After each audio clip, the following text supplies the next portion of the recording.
Tomato plants are looking good.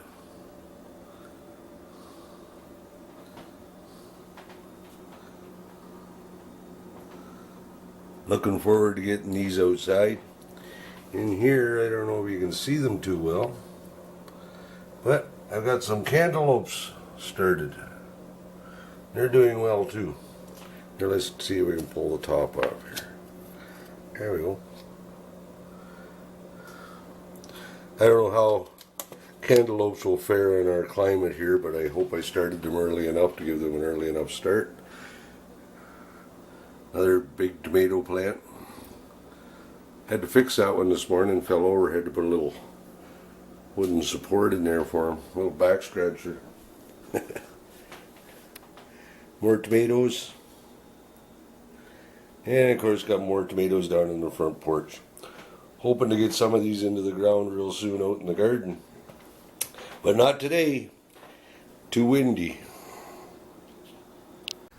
Hi everybody, Greg here from Two Old Guys with Crossbows, and I was hoping to get outside today and do some shooting with the crossbows and target shots.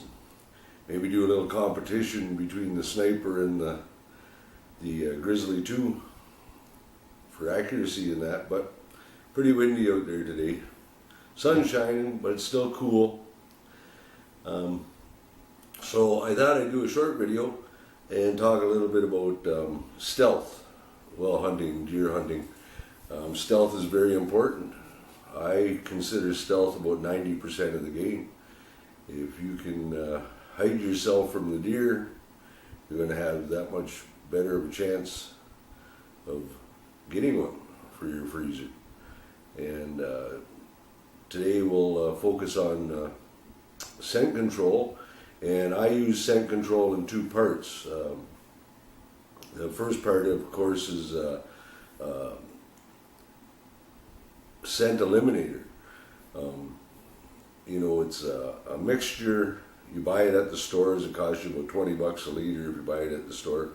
But it's like a Febreze that you spray on yourself, and it actually eliminates your scent. And I'm going to show you how to make some of your own at home for a fraction of the cost of what you're paying for it in the store. The second part of scent control that I use is a scent blocker, and that I will do in another video. But basically it's a mixture you put on your scent eliminator, and then the scent blocker you put on over top again, and it makes you smell more like the forest and atmosphere that you're hunting in. And here's what you're going to need. About a half a gallon. Yep, about a half gallon of distilled water. Baking soda. Probably going to need about 4 tablespoons of that. 500 mils of hydrogen peroxide. This is the 3% stuff. No name. And I like to put a little liquid soap in. Non-scented, of course. This is stuff I picked up at the dollar store. It's soft soap or spa soap for putting in your hand squirter or whatever. But I like to use a little of that. And those are the ingredients you're going to need. Now I'll get set up here and I'll show you how to mix this all up. So this is what we're actually making. Scent killer. And it's quite simple. First we'll put some baking soda in the water. Made myself a little funnel out of some paper here.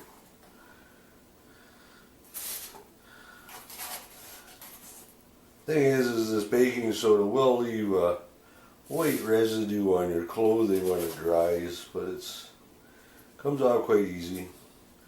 This just helps absorb any of the scent.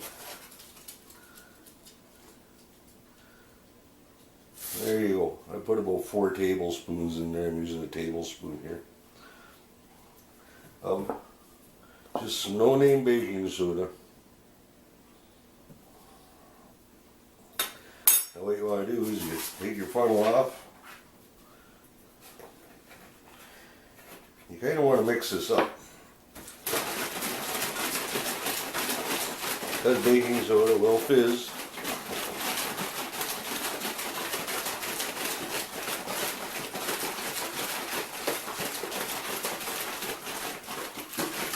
A little shake. Mix that in there.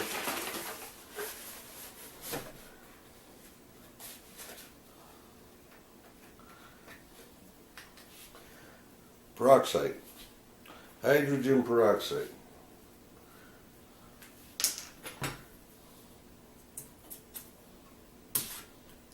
I'll put this whole bottle in there.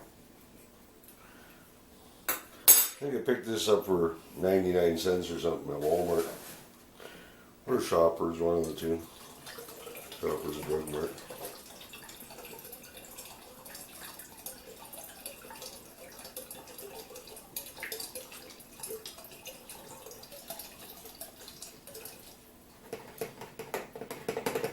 There you go. Get the 3% hydrogen peroxide from your local pharmacy or Walmart pharmacy.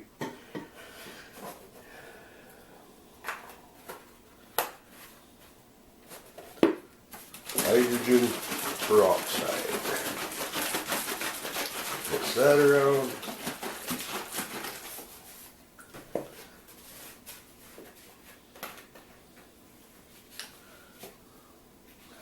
I like to put a little soft soap in, like this is non-scented soap. Make sure you use a non-scented soap because you don't want the scent of the soap on you.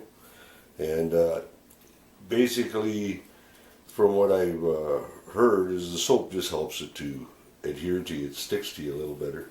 But you don't put much in, maybe an ounce.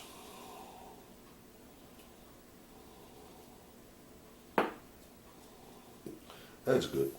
Just give it a little bit.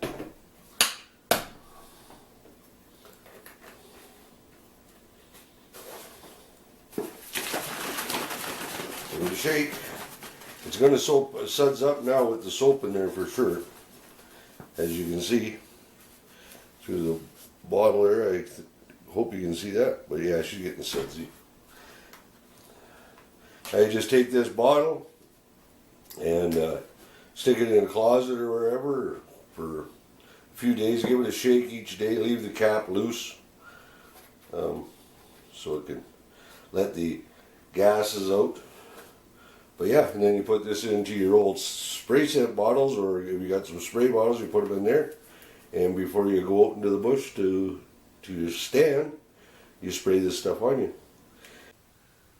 Well, there you have it. Simple and easy way to make a scent eliminator. The ingredients in there is the way they work. Of course, the water is just a filler, but the peroxide helps kill any bacteria, odor-causing bacteria, just like a deodorant on your body.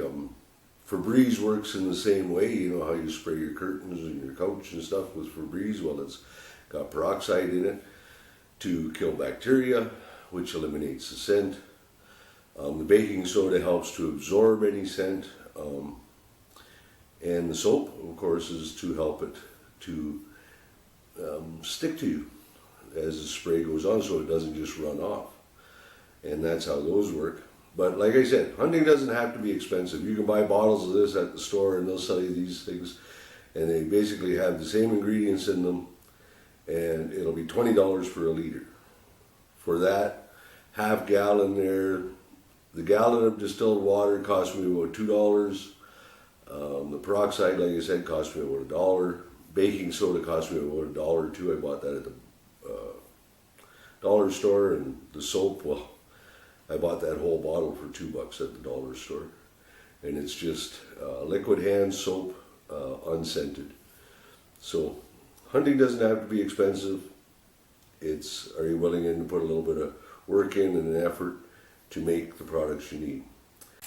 Well, I hope this video has helped you out and will save you some money. You can subscribe Ease It Up by pressing on the fox. I believe he's over here. Or if you want to watch another video, I usually kind of link one over on this side. You just click on that and you can see another one of my videos. But please give me a thumbs up, and yes, press the fox, subscribe. See y'all later.